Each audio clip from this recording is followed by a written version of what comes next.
Practice day at State Fair Park for the 150-mile Rex Maze Classic for big cars. And preceding every race, there's plenty of pit action. The cars come here from Indianapolis, from the 500. This is the next race on the USAC schedule, and so it means plenty of work in the pits. Mainly it means changing the gear ratios, because they run a different gear ratio here at State Fair in a 1-mile oval, different from that they would run at Indianapolis, which is a 2.5-mile oval, as you know. So it's check everything. These engines run about $40,000, and the car itself about $90,000 altogether. Billy Vukovich and Mel Kenyon go by. Two of the top drivers. Mel got third in Indy this year. Standing over there is Joe Leonard, one of the top drivers, and Joe drives number 60, the Turbine, cleaning off his goggles. As the men in the pits continue to check, recheck, wind them up, tune them, they have to be ready when they go out. They'll take their practice laps on this Saturday, and there are the famed STP turbines that everyone has been waiting to see run. They have a bad year this year, but they run awful fast while they're running. Number 60, driven by Joe Leonard, former national motorcycle champion. Very intricate. On the right there is Andy Granatelli, the owner and developer of the STT turbines. The fins on the front are somewhat of stabilizers, as you'll notice the upswept back on the car, also like a spoiler. Quick shot of Mike Mosley's car, number 90, Zico Lubaid, as they back number 60 into the pit. Constant action as they put the front end on the number 60 turbine. Everything has to be perfect, checked, rechecked, and triple checked. There is the turbine engine. They give off a fierce whine when they wind them up, but they're quiet on the track. The cockpit of the racing car, it's tailored to each driver. The cockpit must be snuggled into and struggled into by the driver. They fit so snugly, there's no room. Mike Mosley's car, number 90.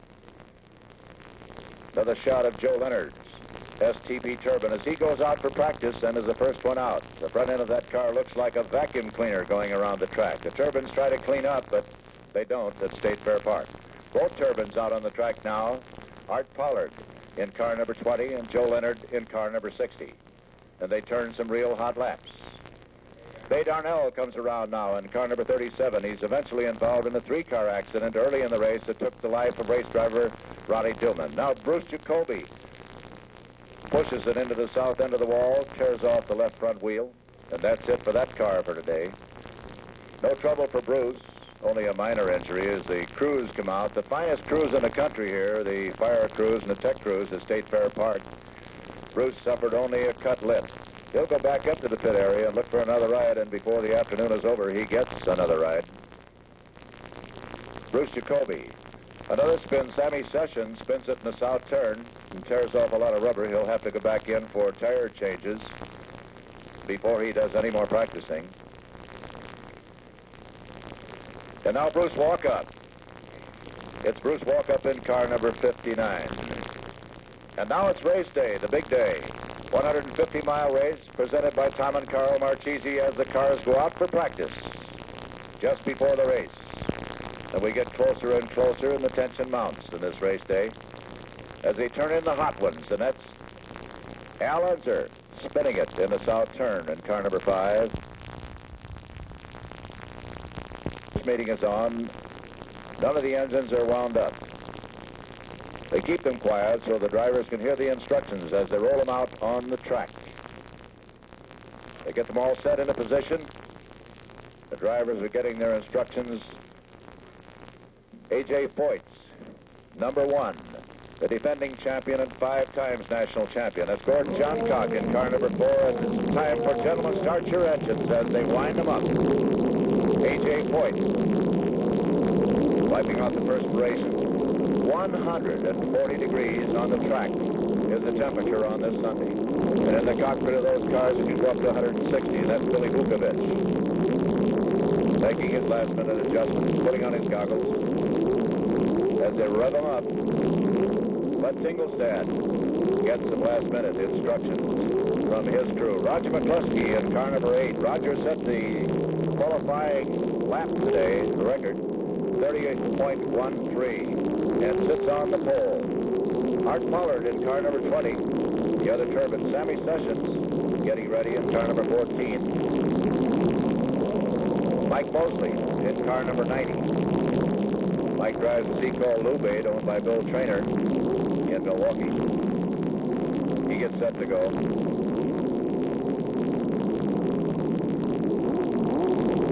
Mario Andretti, one of the great drivers in the Overseas Airways Special, as they get ready to move them out on the parade lap. They'll move out on that parade lap with the pace car in front, up into position. Pace car will pull off and the race will be underway, and we'll see if we get that green flag coming down. Roger McCluskey sitting on the pole in car number 8. And down they come, and they're on the green as they go in that first turn. And it is Roger McCluskey on the inside. But before the lap is over, it's the turbines that take over. And they stay in front for a great portion of the race. Now watch for an accident here. A 3-car pilot which took the life of Ronnie Newman. The crews were out on the track before the car stopped rolling. You notice Bay Darnell running across the track. He was car number 37 involved in that crack up. And the fire crews and the emergency crews were on that track actually before those cars had stopped. The doctors had moved in, and the emergency crews had moved into the CO2 and found it extremely difficult even to locate the men. Norm Brown was in his car during this entire fire, and he was fully conscious. These are some of the finest films ever made of an accident, and not only of an accident, but Bill Zautke, who does the filming of these races, takes the finest pictures, in my opinion, that are made of racing. The crews keep on working and stand by. The cars are wrecked. You'll see a picture later on of Bay Darnell's car. Ronnie Newman's car went through the fence. Finally, they're back on the race, and it's Mario Andretti, Mike Mosley, as they start back in single file, and it's Carl Williams losing it and hitting the outside wall in turn number 1. He's all right. Coming around again, more trouble. In car number 29, Ted Bowles. You'll see Ted spin again in a couple more laps. Mike Mosley again, car number 90. And they stand on it, but as they do, Joe Leonard loses a wheel. They go back on the yellow as Joe's out of the race for the day, and there goes the first turbine. Joe lost a wheel coming out of turn number 2. It went on down the track, and he didn't. Bill Butebaugh in car number 77 backs it into a wall. Bill's all right, but the car is not. It's had it for today. Back onto the pace again. Coming wide, Lloyd Ruby in car number 25. You'll notice Lloyd is drifting way out on those turns. And seems to do that. That seems to be part of his pattern. A.J. Foyt there bumped one car and bumped the outside car, and A.J. stayed inside and went ahead. There's Lloyd again, running high and wide on those turns, unusually wide. And out of the groove. 29 again. We mentioned a moment ago, Ted Bowles.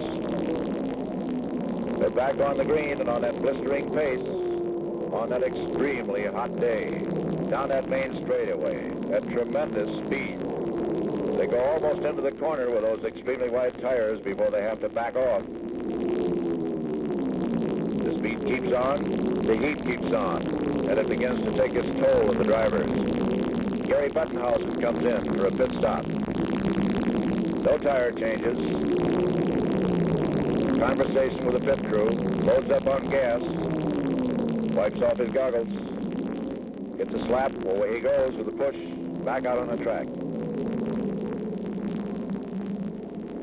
The time of pit stops is of vital importance.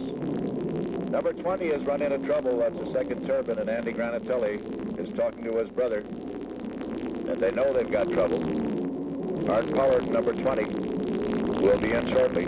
Mario Andretti comes in for a pit stop, and he's so anxious to get out, you'll notice the man putting on the gas cap is pulled along with the car as he tries to slap it on, and Bob Wilkie, who has 2 cars in the race himself, grabs him. Number 67, Jim Malloy, comes in for a pit stop. Jimmy McElwee makes the pit stop. He comes in for gas. And speed is of the essence here in any pit stop. Jimmy waits patiently. Back on with the gas cap, a quick push, back out on the track. And they really move him out of that south turn. And now it's Joe Leonard coming in for the day with car number 20. They back at Art Pollard, rather. It's Joe and the other one that came in earlier. Art Pollard is telling Andy Granatelli what the trouble was. And he's out for the day. More pit stops.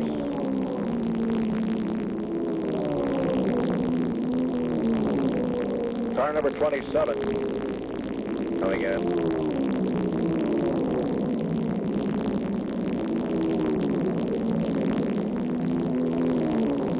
Most of the drivers hope to make a stop on the yellow because they save time. With the cars running slower, they're in the pits the same length of time, but they actually gain on that. That's Wally Dallenbach in car number 54. You notice his car smoking as he moves out of the south end of the pits. And that means trouble for Wally. He makes one lap again, comes back in, decides to call it a day. One of his pit crew said, hold it a minute. But that's all. No more driving today for Wally Dallenbach. He's being interviewed by Tom Leaders, and Tom wants to know what happened and what was the mechanical trouble. More pit stops. But Tingelstad standing on it again, moving out. Bruce Jacoby comes in. That's the ride he got in car number 81, which was to be driven by Jigger Saroy. But Bruce has had it for today. The heat takes its toll of the drivers, and if it doesn't take its toll of the drivers, it takes its toll of some of the machines. Some of the engines just don't stand it, and they blow. As I mentioned earlier, the heat is excessive. 140 degrees on the track. Car number 98, Billy Vukovic comes in, a J.C. Agajanian special, and Billy's got trouble, mechanical trouble. Wipes off his goggles, gets some gas, gets a push, and Billy's going to try it again, but he's not going to have too much luck. He gets a shove, back out, and back in again.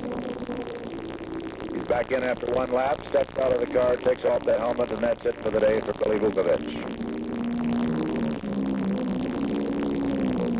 J.C. Agajanian, the owner of the car number 98. Billy will walk over and tell J.C. just what the trouble was. Lloyd Ruby, who has been playing at Casey and running in the top 5, is now moving up toward the front. And this Lloyd's race. At the pit stop, A.J. Quick comes in for a quick one. Mike Mosley back in car number 90.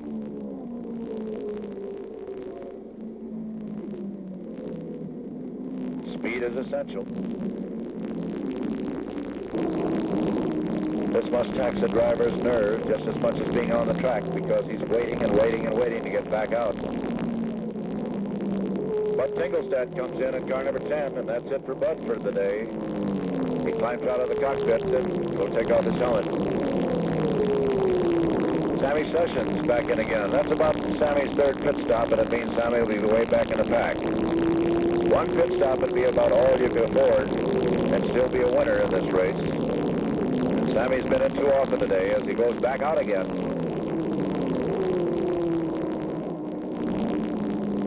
Gary Bettenhausen came into the pits. He had no brakes, couldn't make a pit stop, went right on through and had to go back out again. The yellow is on, and the pace car is out. Jim Malloy comes in for a pit stop.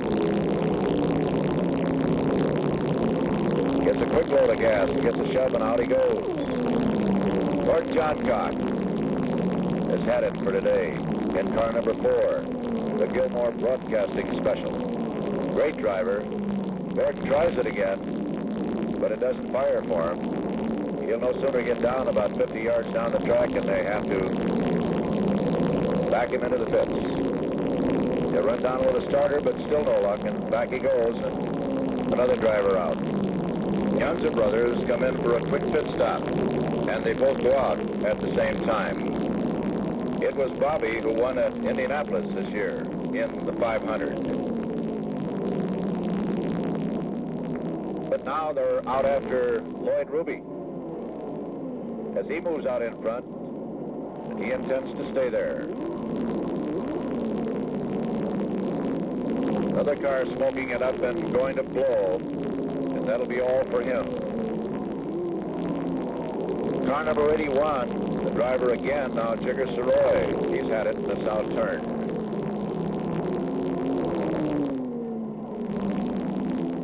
Now the winner, here's your winner of the race. Lloyd Ruby gets a checkered flag from Wayne Sweeney. He takes an insurance lap and comes back to the start-finish line, where he'll be met by the officials and then well-wishers and interviewers. The press, Carl Marchese on the left and Ted Lake on the right, talking to Lloyd Ruby. Lloyd, a perpetual gum chewer, cannot hear too well, because after a race like that and all that time on the track, the whine of the engines makes it very difficult to hear. You have to talk extremely loud to a driver right afterwards. Now he takes a tour with the Beauty Queens down to the south end of the track in the Porsche, the foreign police car. There's the car that Faye Darnell drove, car number 37, wrecked in that 3-car accident, the fatal one. You notice now that many of the drivers were floored by heat prostration. Larry Dixon, I believe, was the only one who had to go to the hospital for treatment for heat prostration, but many were treated at the track, and you'll see now that it had to be a blistering day. Bud Tingelstad trying to cool off with a wet towel in his head. Cold water being poured on some of the drivers. It was a rough day for race drivers. Shoes off. Sammy Sessions seems to weather the storm very well. Now the award as the race queen gives Lloyd Ruby his trophy and a kiss, and he gets the money. The winner, Lloyd Ruby of Wichita Falls, Texas. Your announcer has been Cy Nelson, track announcer at State Fair.